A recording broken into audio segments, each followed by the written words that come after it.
नमस्कार, स्वागत है आपका हमारे YouTube चैनल में।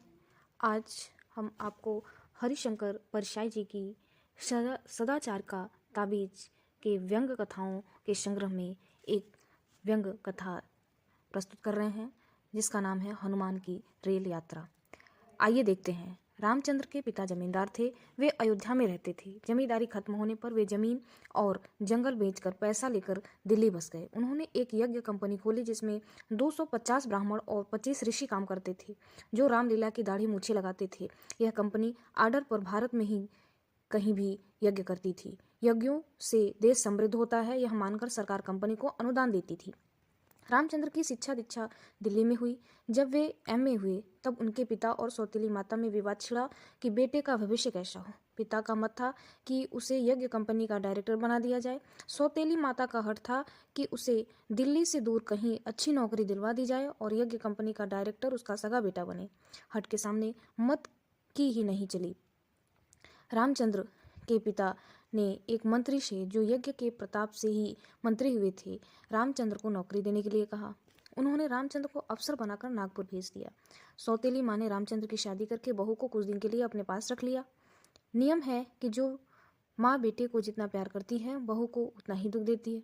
रामचंद्र को मद्रास में प्रिया के पत्र मिलते तो मुझे जल्दी बुला लो, वरना मेरी लाश पाओगे।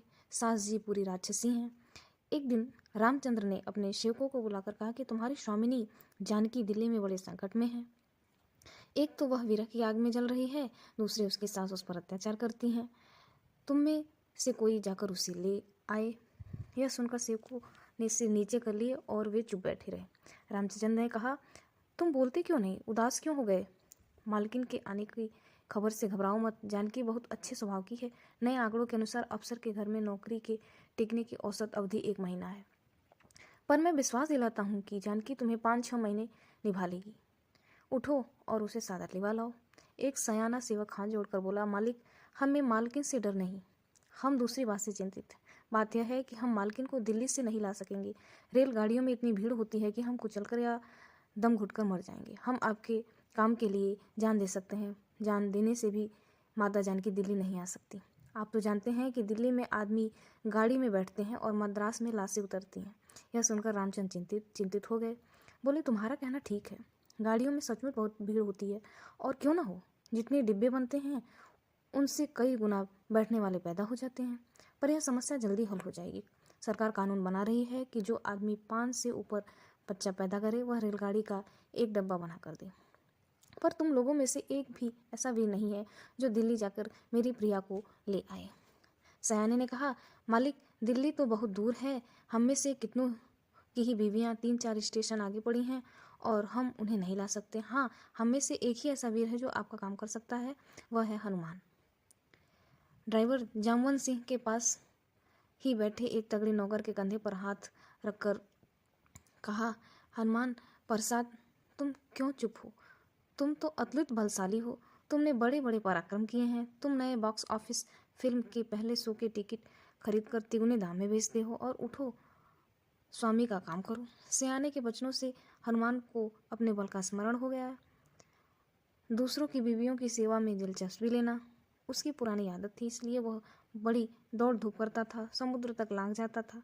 उसने चुटकी बजाकर जोर से जमुहाई ली और उठ खड़ा हुआ। हाथ जोड़कर वीर स्वर में कहने लगा, मालिक, आपके हुक्म से मैं कुछ भी कर सकता हूँ। आप ऐसे प्रतापी अफसर हैं जिनका हाथ बड़ा से बड़ा ऑडिटर नहीं पकड़ सकता। आप कहें तो मैं ग्रैंड ट्रंक एक्सप्रेस को उलट दूँ, चितरंजन के इंजन को चबा जाऊँ। आपकी कृपा के बल से मैं दिल्ली जाने वाली गाड़ी को ढकेल कर मद्रास ले आऊं, पुल तोड़कर रेलगाड़ी को चाहे जहां रोक दूं। हनुमान के वचन सुनकर रामचंद्र प्रसन्न हुए। वे बोले, तुम्हारी बात से मैं संतुष्ट हूँ। मैं तुम्हारी तनख्वाह बढ़ा दूंगा। तुम आज ही ग्रैंड ट्रंक एक्सप्रेस से चले जाओ। रामचंद्र ने पिता के नाम पर एक चिट्ठी लिख कर दी, जिसे हनुमान ने तमाखू के बटुए में रख लिया। उसने कहा, मालिक, 2 अक्षर मालकिन के लिए भी लिख देते। रामचंद्र ने कहा, लिखने से क्या होगा, चिट्ठी उसके पास नहीं पहुंचेगी। पिताजी की मेरे प्रेम पत्र पढ़ने की पुरानी आदत है। तुम तो जानकी को मेरा संदेश जबानी दे देना। कहना कि साहब ने कहा है कि हे प्रिय, मैं तेरे विरह में कितना दुबला हो गया हूँ कि मैं कल ही बेल्ट में किल से एक नया छेद किया है। मेरी हालत तो तू इसी से समझ जा। हनुमान ने बिस्तर कांख में दबाया और स्टेशन पहुंच गया। टिकट की खिड़की के सामने लंबी कतार थी। हनुमान खिड़की के पास के 2-3 आदमियों को ढकेलकर वहां खड़ा हो गया। मुसाफिरों ने चिल्लाना शुरू किया, आगे क्यों घुसता है? धक्का मुक्की होने लगी। हनुमान ने ध्यान ही नहीं दिया, पर इसी समय पुलिसमैन आ गया। उसे देखते ही हनुमान का बल छिड़ गया। बचपन में एक जुआरी के कहने पर से उसने एक पुलिसमैन को चबा लिया था, इसलिए उसे श्राप मिला था कि पुलिसमैन को देखते ही तेरा बल छिड़ हो जाएगा। पुलिसमैन ने उसे हाथ पकड़कर घसीटा और कतार में सबसे पीछे खड़ा कर दिया। वह वहां खड़ा खड़ा खिसकने लगा। उसे लगा कि मैं मांस का एक लोंदा हूँ जो धीरे धीरे लुढ़क रहा है। उसका होश जाता रहा। अचानक उसके कानों में शब्द पड़े, कहाँ है टिकट चाहिए? उसने आंखें चलाकर टिकट घर की दीवार पर देखा।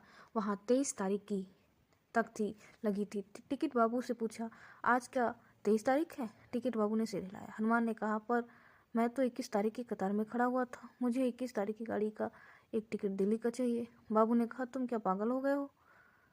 21 तारीख तो निकल गई। हनुमान बोला, पर गलती मेरी है कि तुम्हारी। मैं तो 21 की गाड़ी से ही जा रहा था, 23 हो गई तो मैं क्या करूं? पीछे से धक्के लगने लगे। पुलिसमैन फिर दिख गया। हनुमान ने झट टिकट ले लिया और प्लेटफार्म पर पहुंच गया। गाड़ी आई। चढ़ने और उतरने वालों में लड़ाइयाँ होने लगी। चढ़ने वाले एक दूसरे को कुचलकर चढ़ने की कोशिश करने लगे। हनुमान उचका और भीड़ के सिर पर से खिसक कर डब्बे में घुसने लगा। उसे उतरने वालों का धक्का लगा और वह दूर जा गिरा। वह उठा और चढ़ने वालों को उठा उठाकर फेंकने लगा। डब्बे के पास पहुंचा ही था कि किसी ने पीछे से टांग खींच दी और वह औंधे मुंह गिरा पड़ा। हनुमान ने दूसरे डिब्बे में कोशिश की, फिर तीसरे में, चौथे में। वह कहीं भी नहीं घुस सका। वह ग्लानि से जल रहा था। सोचता, धिक्कार है मेरे बल को।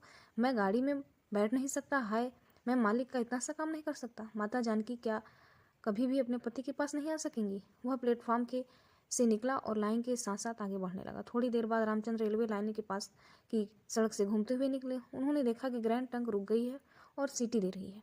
ऊपर चढ़े तो देखा कि हनुमान पांत पर लेटे हैं। उन्होंने उसे जल्दी उठाया और कहा, तुम अभी यहीं हो?